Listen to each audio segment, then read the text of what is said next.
Muy buenas noches, queridos hermanos, que Dios les bendiga. Qué gusto poder compartir de nuevo con todos ustedes la palabra del Señor desde aquí esta noche. Realmente sería mejor si estamos todos juntos, ¿verdad? Se extraña la iglesia, se extraña a los hermanos, la congregación aquí, hermanos, pero el Señor nos brindó medios también para poder estar juntos, para poder compartir juntos, hermanos. No es lo mismo ver y asistir a una reunión por medio de las redes sociales, pero yo sé que Dios también estará obrando en nuestras vidas y en nuestros corazones si recibimos la palabra como lo que es, la palabra del Señor que tiene poder para transformar nuestras vidas. Seguimos compartiendo la serie de los jueves, hermanos, alegría en las aflicciones. ¿Cuántos tienen el gozo del Señor? Si usted tiene el gozo del Señor es porque usted ha nacido de nuevo, porque el gozo es un fruto del Espíritu.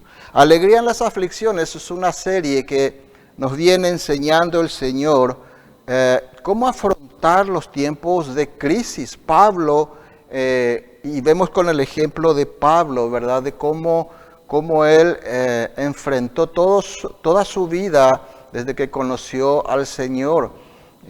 Tuvo una historia de persecución, peligros de muerte, ya lo compartimos. Entonces, en esta serie estamos aprendiendo cómo relacionarnos con Dios en los tiempos de crisis, en los tiempos difíciles. Por favor, abra su Biblia en Filipenses capítulo 1, versículo 27. Estamos todavía en el capítulo 1 y vamos a ver el versículo 27 en esta noche. Por favor, abra su Biblia en el versículo 27. Dice lo siguiente: solamente que os comportéis como es digno del Evangelio de Cristo, para que, o sea que vaya a veros o que esté ausente, oiga de vosotros que estáis firmes en un mismo espíritu, combatiendo unánimes por la fe del Evangelio. Eso escribía Pablo en esta carta. Y venimos hablando, como dije, que el gozo en la vida de una persona es prueba de que tiene vida espiritual, que ha nacido de nuevo. Porque el gozo es un fruto del Espíritu. En Gálatas 5:22 está el gozo como un fruto del Espíritu. A pesar de que esta es una obra totalmente de Dios, porque viene con la salvación, es responsabilidad de cada creyente desarrollar cada fruto del Espíritu en su vida. Hoy el Señor en su palabra nos enseña que vivir una vida digna del Evangelio de Jesús hace que el gozo abunde cada vez más en nuestra vida. Y ese es el tema de esta noche. El gozo de una vida digna de Cristo. Llevar una vida digna del Evangelio de Cristo hace que abunde el gozo, ese gozo que es fruto del Espíritu Santo, que ya lo recibimos como parte de nuestra salvación, pero hace que se desarrolle, que crezca en nuestras vidas. Y es algo que ninguna circunstancia nos puede hacer perder ese gozo. ¿Por qué no oramos entonces y le entregamos al Señor brevemente este tiempo para que esta palabra pueda ser recibida con el poder del Espíritu Santo? Señor mi Dios, te damos gracias en esta noche, Padre, por una vez más que podemos reunirnos, Señor, para compartir tu palabra. Padre, queremos entregarte este tiempo. Hoy vamos a hablar de un tema muy sensible a este tiempo. Vamos a hablar de un tema que tiene que ver con la vida cristiana. Cómo vivir con gozo llevando una vida digna de Cristo. Ayúdanos, Señor mi Dios, no solo para dar este mensaje, Señor, sino ayúdanos, Señor, a recibir esta palabra, Señor mi Dios, con el poder de tu Espíritu Santo. Que sea tu Espíritu Santo, Señor, el que nos enseñe, Señor, y podamos verdaderamente vivir una vida digna de tu Evangelio, una vida digna de Cristo, Señor. Te alabamos esta noche, te bendecimos, te damos toda la gloria a ti, mi Dios Todopoderoso. En el nombre de Jesús, amén y amén. Entonces, decía Pablo, solamente que os comportéis como es digno del Evangelio de Cristo. ¿Qué es el Evangelio de Jesús? Porque de repente estás oyendo este mensaje por primera vez, de repente viniste hace poco a los pies de Cristo, o tal vez no le conozcas a Jesús, y te preguntas qué es el Evangelio de Jesús. Porque si yo voy a vivir una vida digna del Evangelio de Jesús, tengo que tener bien en claro qué es el Evangelio de Jesús. El Evangelio describe el plan de Dios para salvar a los pecadores de la condenación eterna. Ese es el Evangelio, el plan de Dios para salvar a los pecadores de la condenación eterna. Dice Primera de Juan, capítulo 2, versículo 2. Yo les voy a leer en la traducción en lenguaje actual. Primera de Juan, capítulo 2, versículo 2, en la TLA, traducción en lenguaje actual, dice lo siguiente: Dios perdona nuestros pecados y los de todo el mundo, porque Cristo se ofreció voluntariamente para morir por nosotros.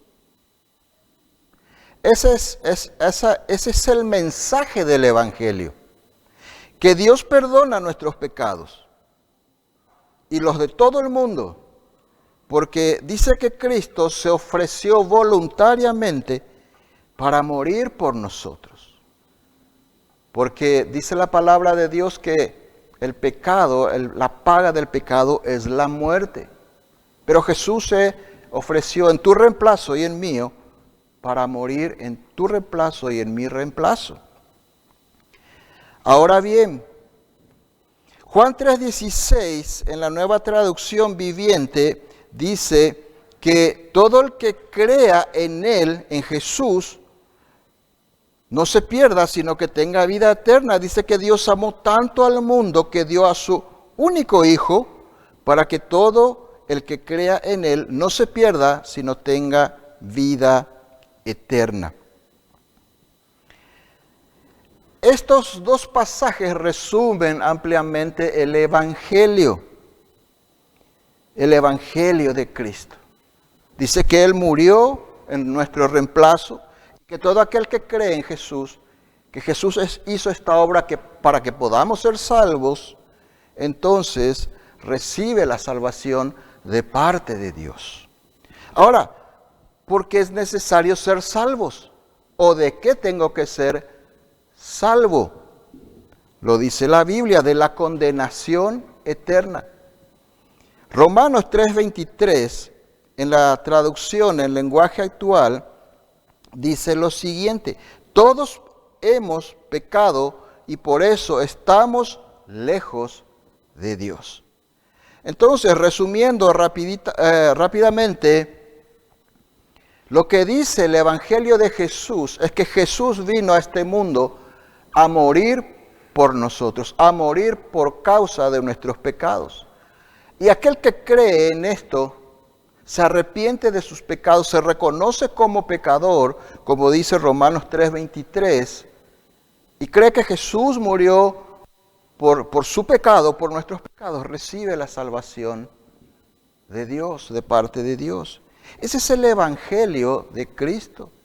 Y hoy puede ser noche de salvación para usted, para vos que estás ahí.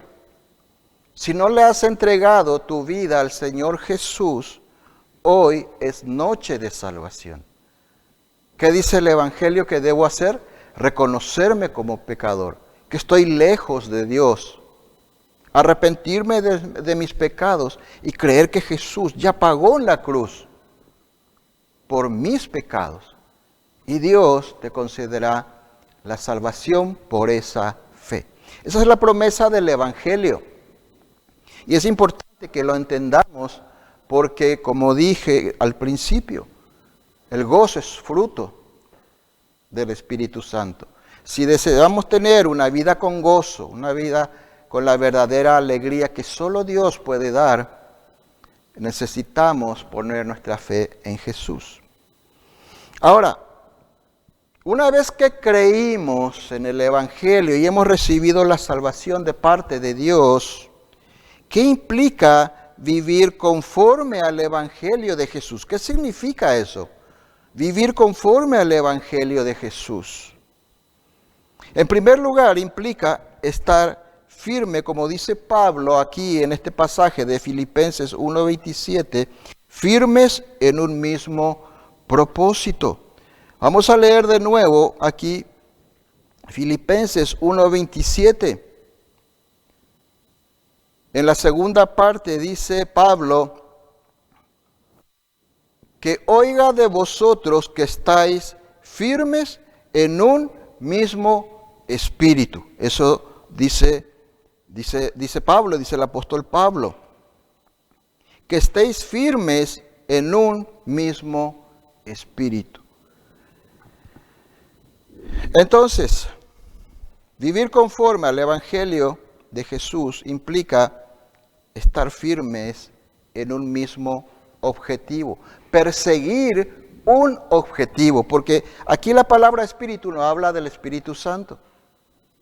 Aquí la palabra espíritu habla de un mismo propósito, estar firmes en un mismo propósito, con un mismo objetivo. Y este es un recordatorio para los hijos de Dios, para usted que me está viendo y que es hijo de Dios, que puso su fe en Jesús sinceramente, que debemos demostrar fidelidad a Dios reflejando el carácter de Jesús en este mundo. Porque Pablo lo que dice aquí es que deseaba saber que la iglesia de Filipos está firme en un mismo propósito, en un mismo objetivo. ¿Cuál es ese propósito? ¿Cuál es ese objetivo? Vivir dando frutos por medio de Jesús y para Jesús. Ese es nuestro propósito, nuestro objetivo. O sea que nos está hablando del carácter cristiano. Nos está hablando que debemos mostrar fidelidad a Dios reflejando el carácter de Jesús en este mundo. A pesar de nuestras circunstancias, no importa en qué circunstancias nos encontremos, no importa si estamos con trabajo, sin trabajo, con salud o sin salud, en las condiciones que hoy nos encontramos, necesitamos estar firmes, imitando el carácter de Jesús. A eso se refiere. Aquí la palabra comportéis, que leímos al principio, solamente que os comportéis como es digno del Evangelio de Cristo. La palabra comportéis significa comportarse como ciudadano o vivir como ciudadano. Por eso es que la Nueva Traducción Viviente traduce este pasaje como, sobre todo, deben vivir como ciudadanos del cielo. Entonces está hablando de nuestra ciudadanía, está hablando de que nosotros vivamos, persistamos en un objetivo. ¿Cuál es ese objetivo? Vivir como ciudadanos del reino de Dios, vivir reflejando el carácter de Cristo en este mundo. Es en eso que debemos ocuparnos. Y el que se ocupa constantemente en eso es señal de que hay vida espiritual, de que sigue firme en el Señor. Porque el día que no hagamos eso es porque comenzamos a alejarnos de Dios. Fíjense lo que dice Filipenses 3:18 al 20. Yo les voy a leer en la Nueva Traducción Viviente. ¿Por qué Pablo hace hincapié en que vivamos como ciudadanos del reino, como hijos de Dios? Fíjense lo que dice Filipenses capítulo 3, versículos 18 al 20. Dice, pues ya les dije varias veces, y ahora se los repito de nuevo con lágrimas, dice el apóstol Pablo en estos pasajes. Hay muchos cuya conducta demuestra que son verdaderos enemigos de Cristo. ¿Por qué dice eso? Van camino a la destrucción. Su Dios son sus propios apetitos. Se jactan de cosas vergonzosas y solo piensan en esta vida terrenal. ¿Se da cuenta por qué Pablo hace énfasis a la iglesia de Filipos y a las iglesias o a la iglesia de todos los tiempos a vivir firmes, persistiendo en un solo objetivo, demostrar el carácter de Jesús en nuestras vidas? Porque hay muchos, dicen, que son enemigos de Cristo, de la cruz de Cristo, y que solo piensan en esta vida terrenal. ¿En qué está pensando usted todos los días? ¿En qué estás pensando todos los días? ¿En la crisis, en el virus, en lo difícil que está este tiempo? ¿O me concentro en, a pesar de este tiempo, imitar el carácter de Jesús? Dice versículo 20, en cambio nosotros somos ciudadanos del cielo. ¿Cuántos son ciudadanos del cielo? Amén. Ciudadanos del cielo, donde vive el Señor Jesucristo, y esperamos con mucho anhelo que Él regrese como nuestro Salvador. Entonces el primer punto nos habla de que necesitamos que nuestra conducta honre nuestra ciudadanía. Que nuestra conducta honre el sacrificio de Cristo en la cruz. Que nuestra conducta haga que haya valido la pena el sacrificio de Jesús en la cruz. De eso habla el primer punto, y eso es el primer punto de vivir conforme al Evangelio de Jesús. En segundo lugar, vivir conforme al Evangelio de Jesús implica que los cristianos debemos buscar la unidad. Y este es un tema muy delicado. Este es un tema muy sensible en este tiempo. Yo les pido por favor que reciban esta palabra como la palabra de Dios, la reciban con fe y la recibamos todos de una manera como de parte de Dios. Implica que los cristianos debemos buscar la unidad. Volvamos a Filipenses 1:27. Dice lo siguiente: solamente que os comportéis como es digno del Evangelio de Cristo, para que, o sea que vaya a veros o que esté ausente, oiga de vosotros que estáis firmes en un mismo espíritu. Y aquí viene el segundo punto: combatiendo unánimes por la fe del Evangelio. Ese es el segundo punto para poder vivir conforme al Evangelio de Jesús. El primer punto lo vimos, hablábamos de estar firmes en un mismo propósito, firmes en un mismo objetivo, el cual es mostrar el carácter de Cristo en este mundo. Y el segundo punto nos habla de combatir unánimes por la fe del Evangelio. Aquí combatir significa buscar juntamente. Eso significa combatir, buscar juntamente. Unánimes es en unidad, o sea, hay una redundancia de términos que hace y pone un énfasis en la unidad. El Señor nos llama a combatir, buscar juntamente, unánimes, unidos, un objetivo común. ¿Cuál es ese objetivo común?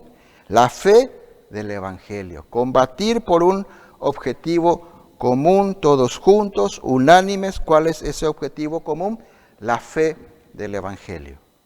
Cuando hablo de la fe del Evangelio, no estoy solo hablando de predicar la fe del Evangelio, de combatir hablando para que otros puedan también creer en el Evangelio. Es una parte. Cuando hablo también de la fe del Evangelio, la Biblia nos habla de vivir la fe del Evangelio, en primer lugar. Porque ya vimos que recién que debemos estar firmes en mostrar el carácter de Cristo. Eso es también la fe del Evangelio. Y necesitamos entonces unirnos todos juntos como iglesia, como iglesia de Cristo, como cuerpo de Cristo, en este objetivo común, que es primero vivir la fe del Evangelio y segundo, predicar el Evangelio. Jesús oró por la unidad de su iglesia. Fíjese qué importante es la unidad en la iglesia por la oración de Jesús. Vamos a ver todos juntos. Juan 17:20.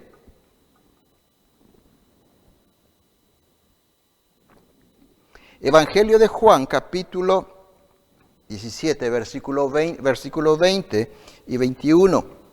Dice, Jesús orando, mas no ruego solamente por estos, dice, por sus discípulos, sino también por los que han de creer en mí por la palabra de ellos. ¿Quiénes son los que iban a creer en Jesús por la palabra de los discípulos? Nosotros, usted y yo. Jesús oró por usted y por mí. Jesús oró por nosotros. Jesús oró por la iglesia de todos los tiempos. ¿Cuál era su oración? Para que todos sean uno. Que todos los que han de creer en Jesús por la fe, por la palabra de los discípulos, por la palabra de los que predican el Evangelio, para que sean uno. Esa es la oración de Jesús. Sigue diciendo, como tu Padre en mí y yo en ti, que también ellos sean uno en nosotros. Nuestra unidad no es solamente digamos, en dirección horizontal entre usted y yo. Entre usted y yo no puede haber unidad si no estamos unidos primero a Cristo. Por eso dice Jesús que también ellos sean uno en nosotros. ¿Y cuál es el objetivo de buscar esta unidad? Es tan importante que Jesús le oró al Padre. El objetivo es para que el mundo crea que tú me enviaste. Repito, el objetivo de la unidad es para que el mundo crea que Dios envió a Jesús a esta tierra. Qué tremenda responsabilidad, hermanos. O sea que si no tenemos unidad entre los cristianos, entre los que decimos que somos hijos de Dios, en balde vamos a predicar el Evangelio. La unidad por la cual Jesús oró es la unidad que cada creyente, ya lo dijo, muestre el carácter de Jesús. Que ellos también sean uno en nosotros, dijo Jesús. ¿Cómo vamos a ser uno con Dios, con Cristo? Espiritualmente hablando, lo seremos mostrando el carácter de Jesús a este mundo. Colosenses 1:15, no hace falta que busque, dice que Jesús es la imagen del Dios invisible. Así como Jesús es la imagen del Dios invisible, los cristianos debemos reflejar la imagen de Jesús. Para eso fuimos salvos, dice Romanos 8:29, que Dios nos predestinó para que fuésemos hechos conforme a la imagen de su Hijo. Es así como vamos a ser uno con Cristo, uno con Dios y uno entre usted y yo como iglesia.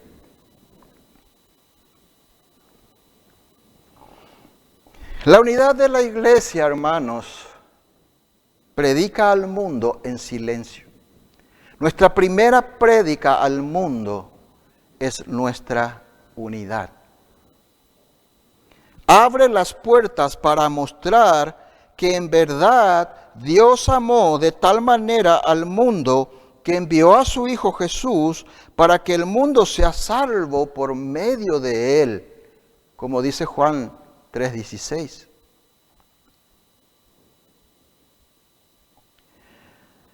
Para estar en paz con Dios, para eso vino Jesús a morir por nuestros pecados, para ponerla a usted y a mí en paz con Dios.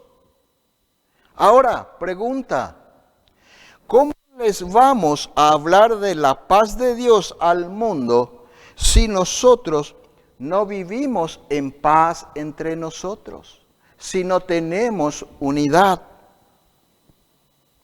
Hermanos, las peleas son para el mundo.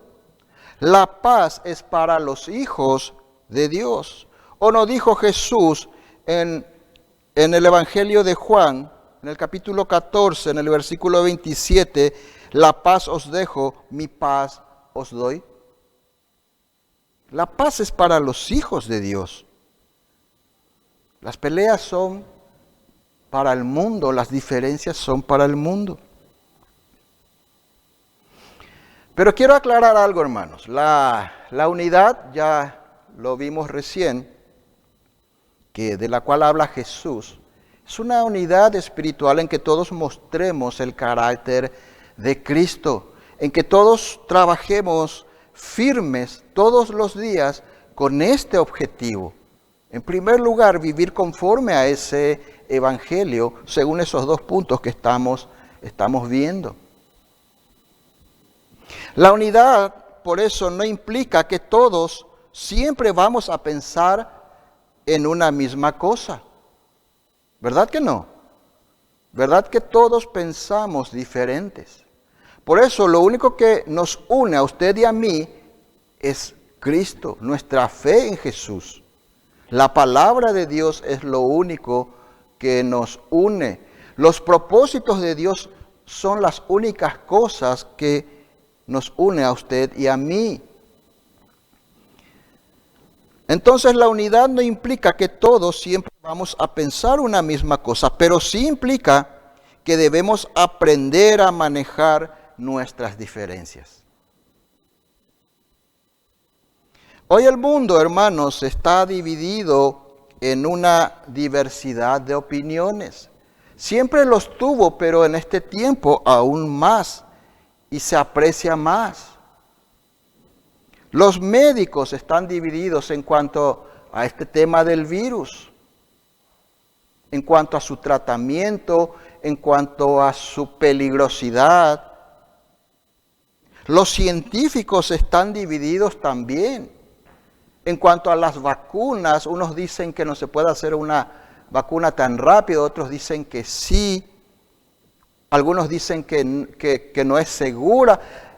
Ya escuché a científicos diciendo yo no me pondría esa vacuna. O sea, están divididos en sus opiniones con respecto a lo que está sucediendo con este tema del virus y de las vacunas. Los políticos también están divididos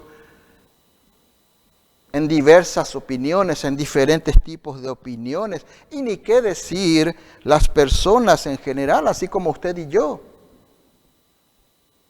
Todos piensan diferente, hermanos, en cuanto a los hechos actuales. La iglesia tampoco está exenta en cuanto a la diversidad de opiniones, ¿sí o no? Yo tengo mi opinión, usted tiene la suya sobre estas cosas que están sucediendo. La iglesia no está exenta de la diversidad de opiniones. Y es más, la diferencia es que la iglesia o en las diferentes congregaciones, todos tienen un pasaje bíblico para sustentar su posición. Y déjeme decirle algo, todos tienen razón. Todos tienen razón y vamos a ver enseguida por qué. Justamente porque nuestros pensamientos son diferentes, necesitamos concentrarnos más bien en las cosas que nos unen y no en las diferencias. ¿Cuáles son las cosas que nos unen? Ya lo dijimos, desarrollar los frutos, mostrar el carácter de Jesús, un mismo propósito que nos lleva a la unidad. Tenemos mucho de qué ocuparnos como cristianos y eso nos va a llevar a la unidad. Eso nos lleva naturalmente a la unidad. Pero si hablamos de lo que el mundo habla, si nos ocupamos de lo que el mundo se ocupa, entonces no habrá unidad tampoco dentro de la iglesia. Y si no hay unidad dentro de la iglesia, dice Jesús que no estamos cumpliendo nuestro objetivo. ¿Cómo fue que Jesús recién vimos que oró? Que el propósito de la unidad es para que el mundo crea que Dios envió a Jesús a este mundo. ¡Qué importante! Es la base del Evangelio, es la raíz de la salvación. Y es lo que decía Pablo. Lo que yo quiero escuchar de ustedes lo que yo quiero saber de ustedes, sea que los vea personalmente o que me den noticias de ustedes, dice en Filipenses 1:27, dice Pablo, quiero saber que están firmes en un mismo espíritu, en un mismo propósito, combatiendo todos juntos, ¿verdad? Combatiendo unánimes por la fe del Evangelio. O sea que están viviendo conforme al Evangelio de Jesús. Y que también lo están predicando. ¿Por qué quería saber eso Pablo? Porque eso indica que hay vida espiritual en la iglesia. Y eso los lleva a la unidad. Para que tengamos unidad, necesitamos tener ciertos conceptos bien claros. Para que la unidad exista es necesario comprender el Evangelio tal como lo que es.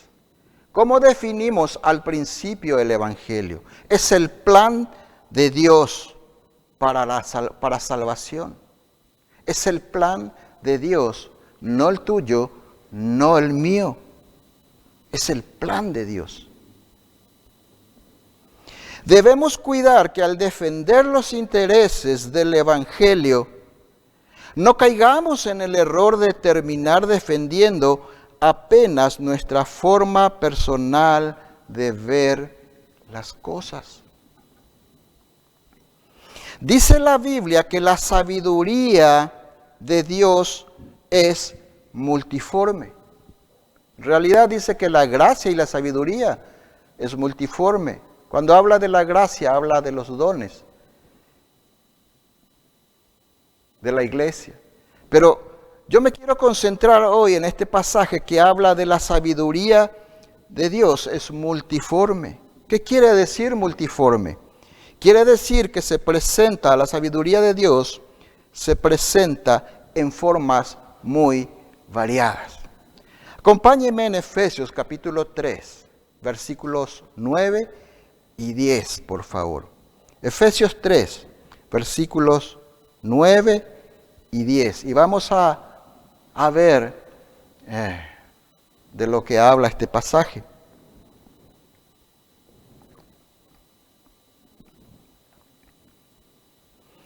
Yo les voy a compartir en la Nueva Traducción Viviente. dice lo siguiente. El apóstol Pablo escribe esta carta.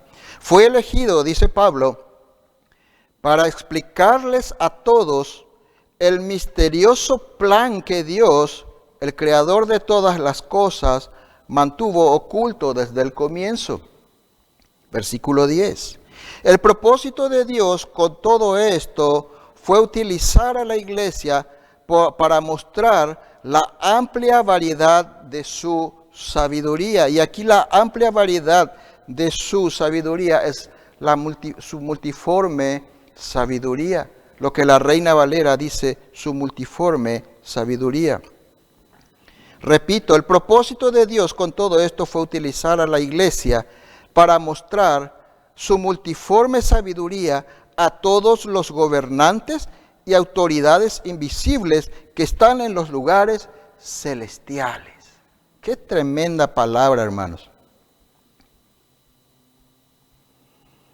Es extraordinario, hermanos, que Dios está exhibiendo su multiforme sabiduría a los principados y potestades en los lugares celestiales a través de su iglesia. Fíjese, hermanos, lo que dice este pasaje.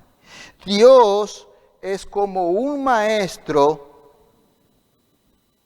el aula es el universo y los estudiantes son los gobernantes y autoridades en los lugares celestiales. ¿Cuál es el tema de estudio? Es la iglesia, usted y yo. Dios está mostrando a los ángeles, a los principados gobernantes en las regiones celestes, cómo su plan, trazado en su multiforme sabiduría, ha tenido éxito en Jesús y su iglesia, o en su iglesia a través de Jesús. Hermanos, ni los ángeles estaban entendiendo el plan que Dios había trazado. Porque Dios lo había trazado en su multiforme sabiduría. Eso también ocurrió con el pueblo judío, hermanos. Nunca ellos se imaginaron que en la multiforme sabiduría de Dios, la salvación también llegaría a los gentiles. Nunca se habían imaginado. Tanto es así que cuando Pedro fue el primero que predicó a los gentiles, cuando Pedro iba a ir a la casa de un centurión llamado Cornelio a exponer el evangelio, Dios tuvo que enseñarle a no considerar más impuro a ninguna persona. Esto está en Hechos capítulo 10. Porque nadie comprendía el plan de Dios. Porque Dios presenta su plan, su obra, en diversas formas. Y aquí ellos no entendían y no comprendían la multiforme gracia de Dios, así como usted y yo también. Ni en el cielo los ángeles comprendieron. Por eso Dios, desde que Jesús vino y nos redimió por medio de la cruz, nos hizo un solo cuerpo por medio de su sacrificio en la cruz. Desde ese tiempo Dios está mostrando a los gobernantes, a las potestades celestiales, su plan, cómo se desarrolla su plan. Qué tremendo, hermanos. Yo quiero que veamos juntos, rapidito, en un ejemplo de la multiforme sabiduría de Dios obrando. En esta historia, el apóstol Pablo aparentemente desatiende o no escucha un mensaje de Dios dado en forma de profecía. Quiero que me atienda bien, por favor, y me siga con su Biblia. Pablo desatiende aparentemente la palabra de Dios dada en forma de profecía. vamos a ver cómo los colaboradores de Pablo y la iglesia responden a esta actitud del apóstol Pablo. Pablo viajaba, dice, de Grecia. Vamos abriendo en Hechos 21, por favor. Hechos de los Apóstoles, capítulo 21, versículo 4. Les relato un poquito. Pablo viajaba de Grecia a Jerusalén. Pablo estaba tenía que llevar ofrendas de las iglesias a Jerusalén. Al llegar a la ciudad de Tiro, dice, quedaron allí por 7 días con los hermanos en Cristo, quienes le dieron un mensaje de parte de Dios ahí en Tiro, en la ciudad de Tiro. ¿Qué decía ese mensaje? Hechos 21:4. Dice, y hallados los discípulos, nos quedamos allí 7 días. Y ellos decían a Pablo por el Espíritu, con E mayúscula, era un mensaje del Espíritu Santo. Ellos decían a Pablo por el Espíritu Santo que no subiese a Jerusalén. Ese era el mensaje, que Pablo no fuese a Jerusalén. Ese era el mensaje. Pero Pablo sigue el viaje, sin prestar atención aparentemente al mensaje de Dios. Fíjense, versículos 7 al 13. Y dice el escritor de Hechos de los Apóstoles, dice, y nosotros completamos la navegación saliendo de Tiro y arribando a Tolemaida. Y habiendo saludado a los hermanos, nos quedamos con ellos un día. Pablo, a medida que iba camino a Jerusalén, iba recorriendo también las iglesias, los hermanos, por el camino. Quedaron ahí un día, versículo 8. Al otro día, saliendo Pablo y los que con él estábamos, fuimos a Cesarea. Y entrando en casa de Felipe, uno de los 12 también, que fue diácono de la iglesia también, y entrando en casa de Felipe, el evangelista, que era uno de los 7, por eso dice que era uno de los 7 diáconos, posamos con él. Versículo 9. Este tenía 4 hijas doncellas que profetizaban, y permaneciendo nosotros allí algunos días, descendió de Judea un profeta llamado Agabo, quien viniendo a vernos tomó el cinto de Pablo y atándose a los pies y las manos dijo, esto dice el Espíritu Santo. De nuevo el Espíritu Santo hablando a través de este profeta. Primero habló a través de los hermanos en Tiro. Ahora está hablando el Espíritu Santo a través de este profeta llamado Agabo. ¿Qué dice? Dice el Espíritu Santo. Así atarán los judíos en Jerusalén al varón de quien es este cinto, y le entregarán en manos de los gentiles. Al oír esto, dice, le rogamos nosotros y los de aquel lugar, o sea, todos juntos, todos los que estaban con Pablo, le rogaron, dice, que no subiese a Jerusalén. De nuevo, le ruegan a Pablo que no vaya a Jerusalén. Entonces Pablo, dice versículo 13, entonces Pablo respondió, ¿qué hacéis llorando y quebrantándome el corazón? Porque yo estoy dispuesto no solo a ser atado, dice Pablo, mas aún a morir en Jerusalén por el nombre del Señor Jesús. Pablo no estaba en actitud de rebeldía. No es que Pablo estaba desoyendo el mensaje, no dándole importancia al mensaje del Espíritu Santo. Él no estaba en una actitud de rebeldía en contra de la palabra del Señor. Más bien, Pablo tenía absoluta seguridad que el viaje a Jerusalén era la voluntad de Dios para él. Por eso dice en el versículo 13, yo estoy dispuesto no solo a ser atado, más aún a morir en Jerusalén por el nombre del Señor Jesús. Es así como Dios, en su multiforme sabiduría, además de un propósito general, todos sabemos que Dios tiene un propósito general. La salvación, por ejemplo, es un propósito general para todos. Además de un propósito general, tiene propósitos diferentes para cada persona. Dios tiene un propósito para tu vida. Dios tiene un propósito para mi vida. Dios tiene un propósito para cada uno de nosotros que hacemos parte del cuerpo de Cristo. Un propósito personal para cada uno. Pero también Dios obra de diferentes maneras con las personas que le sirven, ¿sí o no? Dios obra diferente conmigo.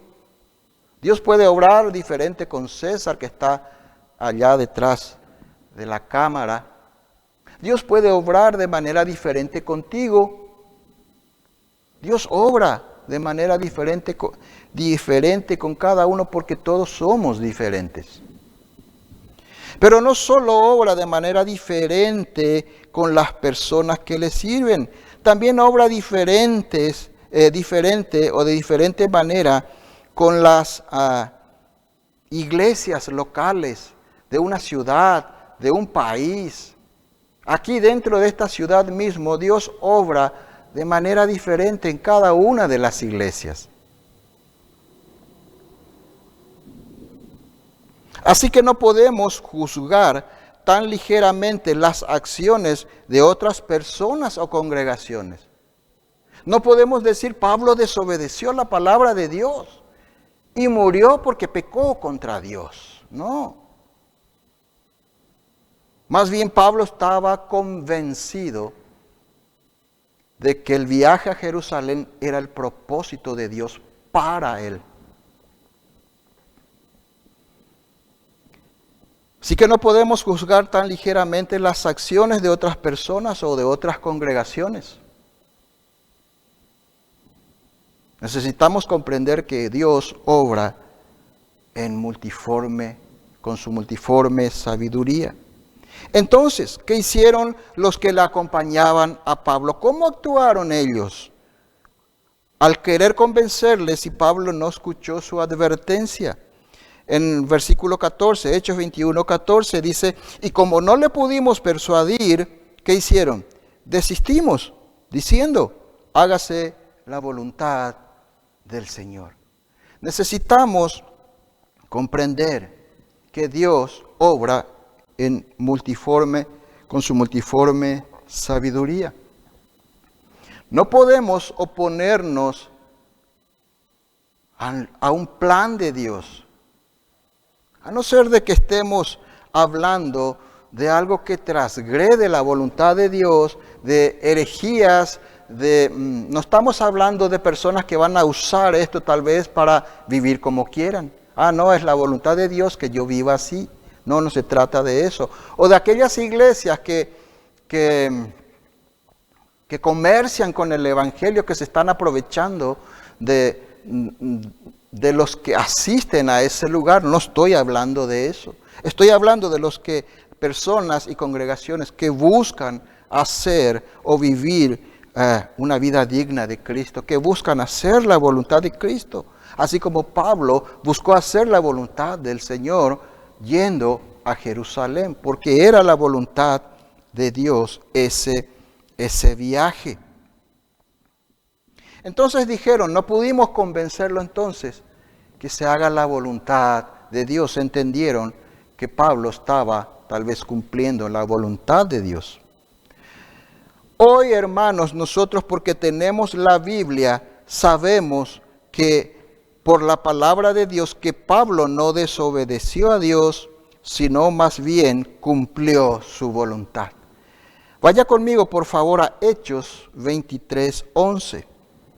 Hechos 23, capítulo 23, versículo 11. Pablo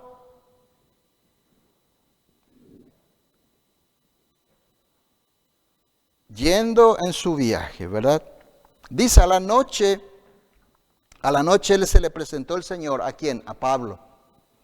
Y le dijo, ten ánimo, Pablo. Ten ánimo, Pablo, pues como has testificado de mí en Jerusalén, así es necesario que testifiques también en Roma. Pablo estaba siendo llevado a Roma para defender su causa delante del César. Y el Señor se le aparece y le dice, ten ánimo, Pablo, pues así como has testificado de mí en Jerusalén, así es necesario que testifiques también en Roma. Era la voluntad de Dios que Pablo viaje a Jerusalén, porque ahí le tomarían preso y lo llevarían a Roma. Él estaba seguro de que el Señor dirigía todos esos acontecimientos para su gloria. Hermanos, no podemos pretender encasillar a Dios en una manera única de hacer su voluntad. Los discípulos que acompañaban a Pablo pensaron que era de una manera. Los de la iglesia de Tiro pensaron que también era de otra. Pero Pablo tenía bien claro que la voluntad de Dios era que viaje a Jerusalén.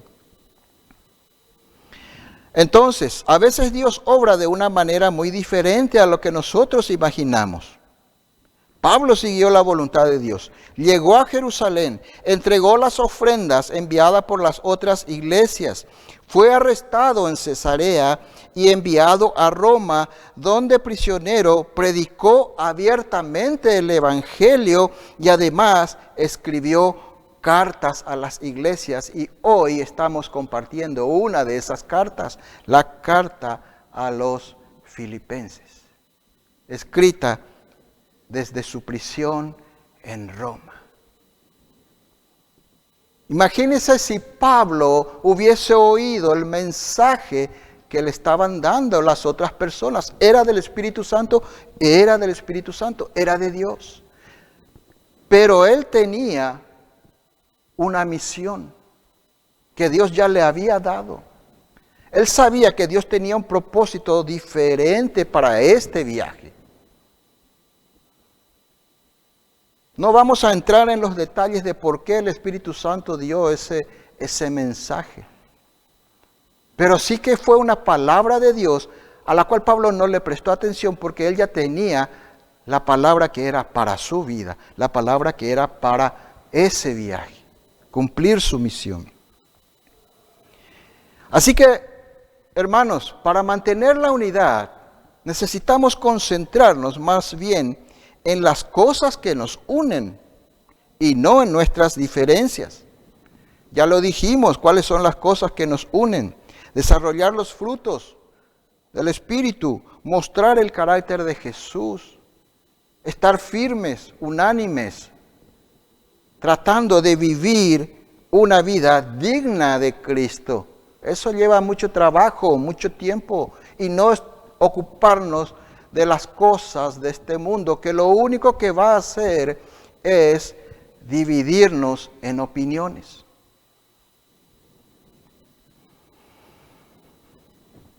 Todos en un mismo propósito nos lleva naturalmente a la unidad.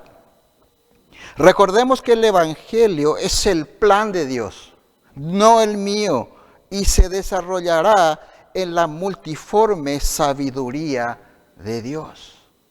Así que podemos en algún momento estar oponiéndonos a la voluntad de Dios para una persona o tal vez para una congregación. Es necesario que nosotros prestemos mucha atención. Dios obra con una multiforme sabiduría. Así que el llamado es a luchar juntos y no a luchar entre nosotros. Ese es el llamado. Entonces, para vivir el gozo de una vida digna de Cristo, necesitamos estar firmes en un objetivo. mostrar el carácter de Cristo a este mundo. Para vivir una vida digna de Cristo, necesitamos mantenernos en unidad, sabiendo que Dios obra con una sabiduría multiforme. Qué interesante, hermanos, que Dios muchas veces obra de manera tan diferente, tan en cada lugar, en cada persona, que necesitamos nosotros, por eso, tener nuestra comunión con Dios personal y también con los hermanos de la iglesia. Necesitamos seguir la dirección del liderazgo de la iglesia, porque es ahí, a través de ese liderazgo, que Dios da dirección a su iglesia. Entonces, ¿por qué no inclinamos nuestro rostro y vamos a orar por esa unidad? Vamos a orar para que el Señor nos dé ese entendimiento, hermanos, que no podemos encasillarlo a Él en una única manera de obrar. Amén. Oramos. Señor, te damos gracias, Padre, en esta noche por tu palabra. Señor, perdónanos. Perdóname a mí en primer lugar, Señor, porque muchas veces me he opuesto a los planes que tenías, Señor, tal vez para esta congregación. Muchas veces, Señor, no entendí tu plan, Señor. Muchas veces no entendí la dirección, Señor, para este lugar, Señor. Por eso, mi Dios, yo te pido perdón, Señor, porque nunca tuve en cuenta que tu sabiduría es multiforme, que tú obras, Señor, como tú quieres, que tú eres Dios soberano, Señor, que el plan de salvación es tuyo y que tú lo llevarás a cabo de la manera en que tú consideras mejor para cada persona, para cada lugar, Señor. Mi Dios Todopoderoso, qué tremendo es, Señor, mi Dios, estar trabajando en la obra tuya, Señor. Qué tremendo es que podamos, Señor, estar siguiendo muchas veces tu voluntad, Señor, no comprendiendo lo que estás haciendo. Pero la señal es que veremos, Señor, salvación, veremos crecimiento en la iglesia, Señor. Y eso es suficiente para entender que tú estás obrando. Mi hermano, mi hermana, no permitamos que las diferencias nos lleven a perder el gozo. Desarrollemos el gozo siguiendo una vida digna del Evangelio de Jesús, porque esto protege nuestra fe. Si mantenemos el gozo, si desarrollamos, mejor dicho, el gozo, esto se protege nuestra fe, decía el apóstol Pablo. Alégrense en el Señor. Nunca me canso de decirles, decía Pablo, alégrense en el Señor. No me canso de decirles estas cosas y lo hago para proteger su fe. Te damos gracias, Señor, porque ahora comprendemos que vivir una vida digna de Cristo, vivir como ciudadanos del reino de Dios, Señor, desarrolla el gozo en nuestras vidas y protege nuestra fe, Señor. No en balde, Nehemías escribió que el gozo del Señor es nuestra fuerza. Señor, te alabamos, te bendecimos en esta noche. Te damos toda la gloria, toda la honra, Señor, mi Dios, en el nombre de Jesús. Amén y amén. Muchas gracias, hermanos, que Dios les bendiga.